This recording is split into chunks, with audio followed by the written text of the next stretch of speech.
Wow, kalian dengar dari pengakuannya Alvin Lim, dia kan pernah tuh di penjara mengenai Sambo nih guys. Katanya dia tidak ada tuh di penjara guys.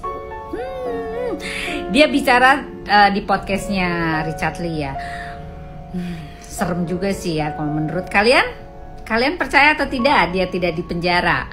Nah loh, mungkin dia di penjara tapi diberikan fasilitas yang enak barangkali atau di luar dari ekspektasi kita.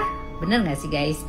Menurut kalian percaya atau tidak? Kalau saya sih percaya, karena mohon maaf ya, mafia di lapas itu ada kenyataannya. Nih buktinya Pak Alvin bisa bicara karena dia adalah saksi hidup.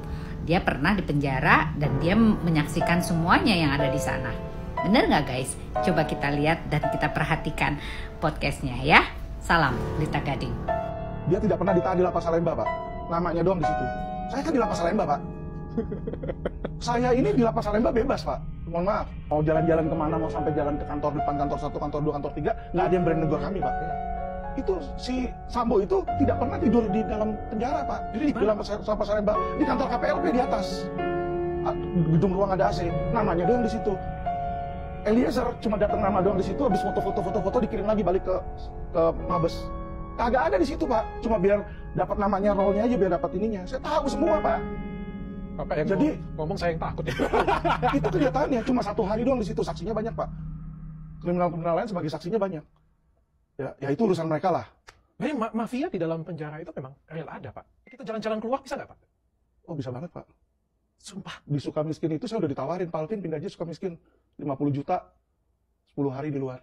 Jadi ada tahanan-tahanan oknum-oknum sana. Sekarang Pak, Bapak lihat. Lapas Cipinang kosong.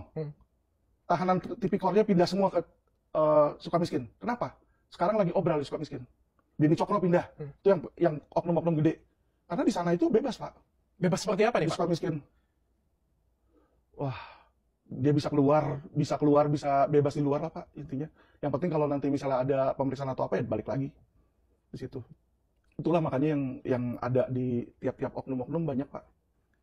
Oknum di setiap pemerintahan ada, Pak. Makanya disitulah saya speak up. Saya bukan berbicara menjelek-jelekan orang-orang tertentu, tapi saya pengen hukum itu baik, itu aja. Supaya oknum itu diperbaiki oleh pemerintah. Bukan melawan pemerintah.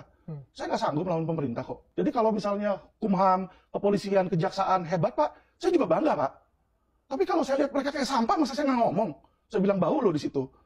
Ya kan? Bapak lihat aja, Firly Bahuri aja udah tersangka, mana ditahan, Pak? Mana ditahan? Sesama korps mau nahan. Napoleon Bonaparte habis kena suap sogok, ya kan ditahan, balik lagi ke korps, jadi jenderal bintang 2 lagi. Kan dagelan, Pak. Ya sudahlah, saya orangnya jujur, Pak. Saya bilang, saya nggak suka, saya bilang. Jadi nggak saya di depan orangnya baik-baik, di belakang ini kagak. Saya pengen mereka introspeksi, saya pengen mereka jadi lebih baik, Pak. Kalau mereka baik, saya juga bangga, Pak. Oke.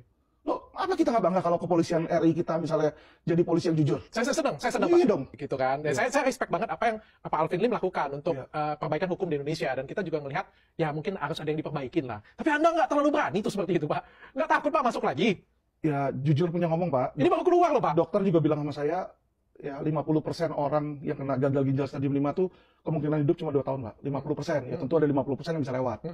Jadi, waktu saya nggak banyak. Kenapa nggak dari sisa waktu saya ini saya berbuat baik untuk sama itu aja sih. Saya udah nggak mencari uang saya. Kenapa nggak waktu yang Bapak ada, Bapak manfaatkan untuk anak dan keluarga, Pak? Udah, jadi saya sama anak sama keluarga pergi hampir tiap hari, ya kan di situ kan. Terus ya aset yang saya punya saya kasih ke mereka. Tapi apa yang saya sekarang kerjakan ini bukan untuk anak sama istri saya lagi, tapi untuk sesama saya, Pak. Itu yang saya pengen lakukan. Jadi kalau saya meninggal pun ya ada pahala lah. Amin, saya doakan.